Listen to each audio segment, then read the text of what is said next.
గారు చెప్పండి, మీరు అన్నట్టుగా ఎటు చూసినా ఈ నిర్మాణాలు ఇన్ ది సెన్స్ దానికి సంబంధించి కాలేజీలు ఏవైతే 1 by 1 నిర్మాణాలు చేస్తున్నారో ఇన్ని జరుగుతున్నా కూడా అంటే ఒక రకంగా ఎలాంటి వాదనలు వినిపిస్తున్నాయంటే వాళ్ళకు కేవలం వ్యాపార దృష్ట్యా దాన్ని చూస్తున్నారు, డబ్బు సంపాదించుకోవాలని చూస్తున్నారే కానీ ఒక స్కూల్ ని నిర్మాణం చేద్దాం, దాన్ని నడిపిద్దాం, పిల్లల భవిష్యత్తు కోసం చూద్దాం అని అయితే చూడట్లేదు. మరి దీనికి ఏమంటారు? ఇంత పెద్దగా మీరు గొప్పగా ఆలోచిస్తున్నారు, కనీసం మీరు ఇక్కడ స్టూడియోలో కూర్చొని వాళ్ళకి అది లేదండి. వాళ్ళు మానవ రూపంలో ఉన్నటువంటి మృగాలు.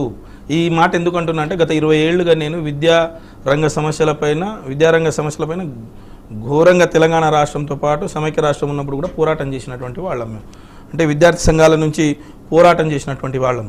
నిజంగా నేను ఒకటి చెప్తా, ఒకవేళ ఉచిత విద్య లేకపోతే వీళ్ళు ఫీజు లేకుండా ఒక నెల ఫీజు తక్కువైతే, రూపాయి తక్కువైనా లేదా ఫీజు కట్టడం తక్కువైతే ఆ రోజు పిల్లలకి ఇంటికి పంపించేస్తారు. నిజంగా చెప్పాలంటే ప్రభుత్వము ఒక ఫీజు ఎంత ఉండాలని నిర్దేశిస్తుంది. జనరల్గా ఒక 18,000, 21,000, 30,000 ఇట్లా ఏ రకంగా ఉండాలని ప్రభుత్వం నిర్ణయిస్తుంది. ఒక్క పాఠశాలలోనైనా నేను ఛాలెంజ్ చేసి చెప్తా, మనం కెమెరా తీసుకోపోదాం, ఏ పాఠశాల ముందన్నా పెడదాం, పేరెంట్స్ వస్తారు మార్నింగ్ సాయంత్రం దింపడానికి తీసుకుపోవడానికి, లేకపోతే హాస్టల్లో ఉండేటోళ్ళకు.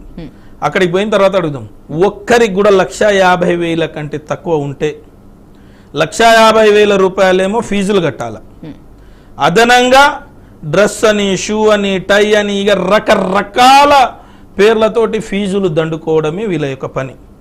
వీళ్ళ స్కూళ్ళల్లో ప్రతి ఏడాది వీళ్ళ ఓన్లీ మనం నారాయణ చైతన్య గురించే మాట్లాడదాం.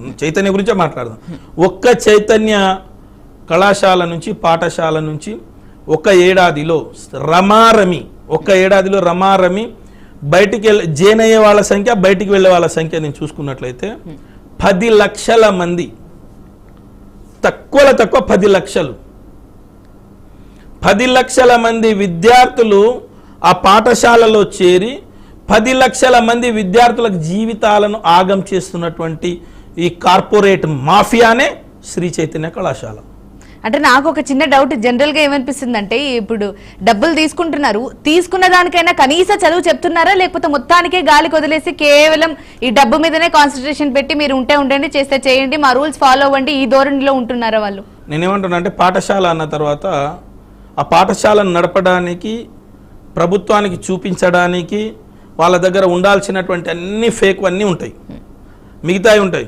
ఆ విద్యార్థి ఒక విద్యార్థి బయటికి వెళ్ళినప్పుడు మానసికంగా తన పరిణితి ఎంత, విద్యారంగంగా తన పరిణితి ఎంత, రాష్ట్రంలో వివిధ స్థాయిలో ఉన్నటువంటి పోటీ పరీక్షల్లో నెగ్గుతున్నాడా నెగ్గుతలేడా, ప్రమాణికాలు ఏముంటాయండి మనిషికి చదువుకొని బయటకు వచ్చినప్పుడు? మినిమం కామన్ సెన్స్ ఉండాలి. మినిమం తల్లిదండ్రులను గౌరవిస్తుండా, సమాజాన్ని గౌరవిస్తుండా. ఈరోజు డ్రగ్స్ మాఫియా అన్నీ జరుగుతూ ఉన్నాయి, ఇలాంటి దానికి బానిస అయ్యిండా కాలేదా, లేకపోతే ఏదన్నా చిన్న కాంపిటేటివ్ ఎగ్జామ్ రాసే దాంట్లో క్వాలిఫై అవుతున్నాడా, కనీసం తల్లిదండ్రులతో మంచిగా మాట్లాడుతున్నాడా, ఒక విద్యా సంస్కృతి సాంప్రదాయాలను బయటికి తీసుకుపోతున్నారా, లేకపోతే నేటి యుగానికి అవసరమైనటువంటి పరిస్థితులను కల్పిస్తున్నారా, ఆ పాఠశాలలు ఈ జీవితానికి ఏమన్నా అవసరం పడుతున్నాయా? ఇప్పుడు మీరు ఒక జర్నలిజం చేసి ఉంటారండి, జర్నలిజం చేసి వచ్చి ఇక్కడ కూర్చున్న తర్వాత మీరు ఏది చెప్పకపోతే మీరు ఎక్కడో ఒక లోపం ఉన్నట్టే కదా. జర్నలిజం చేసి వచ్చినప్పుడు మీరు ఇక్కడ సరైనటువంటి మీ యొక్క పర్ఫెక్షన్ లేకపోతే, మీరు చేయాల్సినటువంటి సరిగా చేయలేకపోతే 1-2% అవకాశం ఉంటుంది, మార్చుకోవచ్చు, ఏదైనా తప్పులు ఉన్న సహజం, మనిషి యొక్క సహజం. కానీ శ్రీ చైతన్య నారాయణలో 100కు 100% తీసుకుంటే 90% న్యాచురల్గా చదివేవాళ్ళు, న్యాచురల్గా తల్లిదండ్రుల ఇది ఉండేవాళ్ళు కొంత బయటపడ్డా కూడా రిమైనింగ్ 90% వాళ్ళ జీవితాలను బుగ్గి చేస్తూ ఉన్నారు. ఏవీ లేవు వాటి పాఠశాలలో. అన్ని పాఠశాలలు ఇలాగే అనుకోవచ్చు. అన్ని పాఠశాలల్లో ఓన్లీ నేను శ్రీ చైతన్య నారాయణ కొన్ని కార్పొరేట్ పాఠశాలల గురించి మాట్లాడుతున్నాను, నేను అన్ని కాదు. ఎందుకంటే దానికంటే 100-200% రెట్లు బెస్ట్ ప్రభుత్వ పాఠశాలలు. ప్రభుత్వ పాఠశాలలో చదివినటువంటి వాళ్ళు ఈ దేశానికి రాష్ట్రపతి అయ్యిండు, ఈ దేశానికి మంచిగా ఈ రాకెట్లు ఆకాశంలో రాకెట్లు పంపించే అబ్దుల్ కలాం లాంటి వాళ్ళు ఉన్నారు, పివి నరసింహారావు లా ఉంటున్నారు, ఇక్కడ కేసీఆర్ గారు లాంటి వాళ్ళు ఉన్నారు. మా లాంటి వాళ్ళందరూ కూడా ప్రభుత్వ పాఠశాలలో చదువుకొచ్చి ఉస్మానియా యూనివర్సిటీలో మేము చేసినటువంటి పీజీలో మేము టాప్ 1st ర్యాంక్ ప్రభుత్వ పాఠశాలలు. శ్రీ చైతన్యలో చదివినటువంటి వాళ్ళు ఒక్కరైనా ఒక్క కాంపిటేటివ్లన్నా స్టేట్ ఫస్ట్ వచ్చిందా? ఒక్క ఐఏఎస్లోనో ఒక ఐపీఎస్లోనో ఒక గ్రూప్ 1లోనో ఒక గ్రూప్ 2లోనో ఒక్కడైనా శ్రీ చైతన్యం చదివినోడు వచ్చిందా బయటికి? మరి ఒకవేళ లక్షల రూపాయలు చదివిపించుకొని లక్షల రూపాయలు తీసుకున్నటువంటి వాళ్ళు మరి ఎందుకు లక్షల బ్రహ్మాండమైనటువంటి విద్య అందిస్తున్నారని చెప్పి ఊదరగొడుతున్నటువంటి వాళ్ళు వీళ్ళు మరి ఎందుకు ఈరోజు అన్ని రంగాల్లో వాళ్ళు నిష్ణాతులు ఎందుకు కావట్లేదు? ఎందుకు బయటికి వస్తలేరు? ఎందుకు అబద్ధాలే చెప్పి ఇచ్చేస్తున్నారు? ఇదంతా ఒక అకాడమిక్ సెక్షన్. ఇదంతా కూడా కొంత అకాడమిక్. నేను చెప్పేది మీకు 100లో 5% చెప్తున్నా. 100లో అకాడమిక్ పర్ఫెక్షన్లో తీసుకుంటే ఇది. అకాడమిక్ కాకుండా స్పోర్ట్స్ తీసుకుంటే జీరో. ఎందుకంటే ఈరోజు భారతదేశంలో గొప్పగా జరుగుతున్నటువంటి ఖేలో ఇండియా కానీ ఇక్కడ తెలంగాణ రాష్ట్రంలో స్పోర్ట్స్ పాలసీలో ఉన్నటువంటివి కానీ ఎవరు కూడా శ్రీ చైతన్య నారాయణ నుంచి ఒక్కరు కూడా రాష్ట్ర స్థాయిలో జాతీయ స్థాయిలో లేకపోతే అంతర్జాతీయ స్థాయిలో గెలిపిందరు. ప్రభుత్వ పాఠశాలలో చదివిన నాలాంటి వాడు ఈరోజు లండన్లో గెలిచి వచ్చిన నేను, అమెరికాలో గెలిచి వచ్చిన నేను, తైక్వాండోలో కరాటేలో. మరి ఎందుకు ఆ పాఠశాలలో క్రీడల్లో ఎందుకు గెలరు? మెర్కి లాంటి యువకులు ఉన్నారు, పాఠశాల నుంచి వచ్చినటువంటి చిన్న గ్రామీణ ప్రాంతాల నుంచి వచ్చినటువంటి వాళ్ళు ఉన్నారు. భూములు అమ్ముకొని తల్లి తాళి అమ్ముకొని లేకపోతే వాళ్ళకి చిన్న చిన్న ప్లాట్లు ఉంటే, పశువులు ఉంటే, గొర్రెలు ఉంటే, బర్రెలు ఉంటే అవి అమ్ముకొచ్చి నా కొడుకు గొప్పవాడు అవుతాడని చెప్పేసి వీళ్ళకి చదివిపిస్తే శవాలకు బయటికి పంపిస్తున్నటువంటి హీనులు, చరిత్రహీనులు వీళ్ళు. ఈ పాఠశాలకు సంబంధించినటువంటి ఎలాంటివి ఏమీ ఉండవు. అవి పాఠశాలలు కావు, అవి మరణశాలలు. నేను ఎందుకు చెప్తున్నా అంటే ఆ గొడ్లను ఆ పశువులను బంధించే బందీఖానాలు అవి. మరి ఇప్పటికీ ప్రభుత్వం ఎందుకు చర్యలు తీసుకోవట్లేదు? ఇప్పటికైనా ఎలాంటి చర్యలు తీసుకుంటే బాగుపడుతుందంటారు పిల్లల భవిష్యత్తు? నా రిక్వెస్ట్ ఏంటంటే తెలంగాణ రాష్ట్ర విద్యాశాఖ మంత్రి ముఖ్యమంత్రి రేవంత్ రెడ్డి గారు డబ్బుల యావనే కాకుండా ఈ భారతదేశానికి మార్గదర్శకం రేపటి తరానికి కావలసినటువంటి విద్యార్థులందరూ కూడా బాగుండాలంటే విద్యా వ్యవస్థలో మార్పులు రావాలి. విద్యా వ్యవస్థలో కాదు, ఈరోజు విద్యనే వ్యాపారంగా చూస్తున్నటువంటి కార్పొరేట్ కళాశాల యొక్క భరతం పట్టకపోతే, ఈరోజు వాళ్ళ యొక్క మొత్తం ఈ దందాను మీరు బయట పెట్టకపోతే, లేకపోతే వీళ్ళ విద్యార్థుల జీవితాలను ఆగం చేస్తూ వాళ్ళ జీవితాలను మొత్తం కూడా బుగ్గిపాలు చేస్తున్నటువంటి ఈ కార్పొరేట్ కళాశాలల పైన అధికారులు వెంటనే చర్యలు తీసుకోకపోతే, ఇప్పుడు ఆ పాఠశాలను వెంటనే ప్రభుత్వము వాళ్ళని ఆధీనంలో తీసుకొని బ్రహ్మాండమైనటువంటి స్టేడియంలు ఉన్నాయి హైదరాబాద్లో. రోజు ఇక్కడ ఏం అంతర్జాతీయ స్థాయి ఏం క్రీడలు నడుస్తలేవు, ఏమి ఇక్కడ వేరే ఏం నడుస్తలేవు. అక్కడ తీసుకుపోయి ఆ పిల్లలను తీసుకుపోయి 2 బస్సులు పెట్టి 3 బస్సులు పెట్టి అక్కడ పాఠశాలలు చేపిస్తే ఆ పిల్లల జీవితాలు ఎంత బాగుంటాయండి. కనీసం ఈ డిఈఓ కానీ ఈ కలెక్టర్, ఈ జిల్లా కలెక్టర్ల బుద్ధి జ్ఞానం ఉందా లేదా? మరి ఎక్కడ పోవాలనుకుంటున్నారు వాళ్ళు? అంటే ఇది ఏమన్నా రాచరిక వ్యవస్థనా ఏంది ఇది? పాఠశాలలు చదువుకున్నారు, పిల్లలు రాలేదు, ప్రైవేట్ పాఠశాల గవర్నమెంట్ ఆధీనంలో పనిచేస్తూ ఉంది. వాళ్ళు మోసం చేసిరు, దొంగలు లంగలైనా కూడా ఈ ప్రభుత్వం చర్యలు తీసుకోవాలి కదా. ఈ రోజు వరకు ప్రభుత్వం చర్యలు అంటే జిహెచ్ఎంసీ వచ్చి తాళాలేసి వెళ్ళిపోతే అయిపోయినా వాళ్ళ బాధ్యత అయిపోయిందా? పిల్లల జీవితాలు ఎవరు చూస్తారు?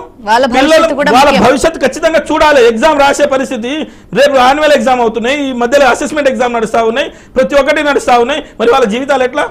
మరి పేరెంట్ బాధ ఉండదా? నా కొడుకు 9 రోజులు 7 రోజులు పాఠశాల పోతలేదు, ఇన్ని లక్షల రూపాయలు పెట్టినా నా పిల్లల పరిస్థితి ఏంది? వాడంటే మోసం చేసినట్టే ప్రభుత్వానికి ఏం రోగం వచ్చిందండి? ప్రభుత్వం అయితే పట్టించుకోవాల్సిందే. వాళ్ళు ఖచ్చితంగా జిల్లా కలెక్టర్ గా బాధ్యతగా అక్కడ వెళ్ళాలి, డిఈఓ వెళ్ళాలి, అక్కడ ఉన్నటువంటి ఎంఈఓ వెళ్ళాలి. అక్కడ వెళ్ళేసి దానికి వెంటనే పరిష్కారానికి మార్గం కనుగొనాలి. కానీ అవి లేకుండా వాళ్ళకి ఇంకా ఇబ్బంది పెట్టి వాడు ఏదైనా కట్ట తీసుకొచ్చే బ్యాగులు తీసుకొచ్చి ఆ బ్యాగులు జేబులో పెట్టుకొని బయటికి పోవాలనే తపనతోలో ఉన్నారు తప్ప ఇది కాదు.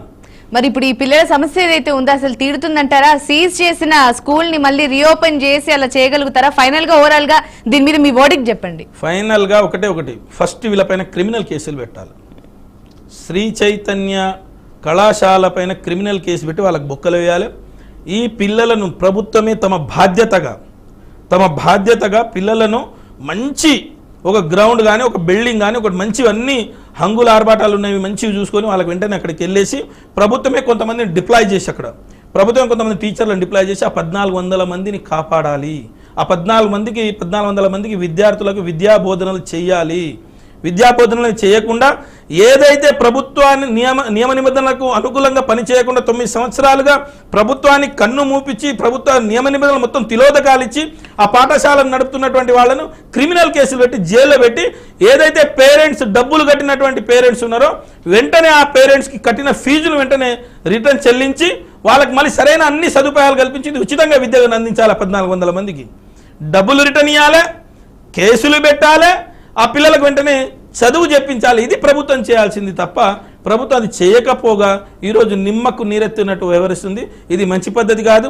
ఇక్కడ తెలంగాణ రాష్ట్రంలో ఉద్యమకారులు, విద్యార్థి సంఘాలు, మేధావులు ప్రతి ఒక్కరు కూడా ఆలోచిస్తారు ప్రభుత్వం ఏం చేస్తుంది, పేరెంట్స్ ఏం చేస్తారు. కొంతమంది పేరెంట్స్ని వాళ్ళే రెచ్చగొడుతున్నారు. మాకు కావాలని వాళ్ళ దాంట్లో కొందరితో మంచిగా అయిపోయి వాళ్ళ దాంట్లో పేరెంట్స్ తోటి కొందరికి మాకు ఇదే పాఠశాల కావాలని చెప్పేసి, లేకపోతే ఇంకొకటి అని చెప్పేసి ప్రభుత్వం ఇంటి ముందుకు వచ్చి పిల్లలను తీసుకుపోయి చదివించి ఇంటికాడ దింపితే వద్దంటారా పేరెంట్స్? కావాలని చెప్పేసి పాఠశాలతో కొంతమంది కుమ్మక్కై వాళ్ళకి కావాలని ఇట్లా మాట్లాడిస్తున్నారు. ఇది మంచి పద్ధతి కాదు. శ్రీ చైతన్య మీకు ఖబర్దార్, మీ ఆటలు ఇక సాగవు. మేము ఖచ్చితంగా తెలంగాణ ఉద్యమం ఏ రకంగా అయితే చేసినామో మీ పైన కూడా రేపు రాబోయే రోజుల్లో ఖచ్చితంగా శ్రీ చైతన్య నారాయణ కళాశాలలు అంటే ఖచ్చితంగా తట్టబుట్ట సర్దుకోవడానికి సిద్ధంగా ఉండాలి. రైట్ రాజు నాయక్ గారు, థ్యాంక్ యూ సో మచ్ అండి. ఈ అంశానికి సంబంధించి ఒక క్లియర్ విజన్ అయితే అందించారు. మరి ఇది కనుక ప్రభుత్వం దృష్టికి వెళ్తే కనుక ఏమైనా చర్యలు తీసుకునే అవకాశం ఉందో లేదో వేచి చూద్దాం. అండ్ ఈ రోజు ఇంత సమయాన్ని తీసుకొని మా స్టూడియోకి వచ్చినందుకు ధన్యవాదాలండి. Thank you. మరి చూస్తున్నారా, పార్కింగ్ నిబంధనకు సంబంధించి అంటే పార్కింగ్ కి నిబంధన పాటించలేదని చెప్పి ఈ స్కూల్ ని అధికారులు అయితే సీజ్ చేశారు. మరి 1400 మంది పిల్లల భవిష్యత్ అయితే ఆగమ్య గోచరంగా మారింది. మరి చూద్దాం రాబోయే రోజుల్లో ఏం జరుగుతుంది అనేది. చూస్తూనే ఉండండి BRK న్యూస్ తెలుగు సత్తా.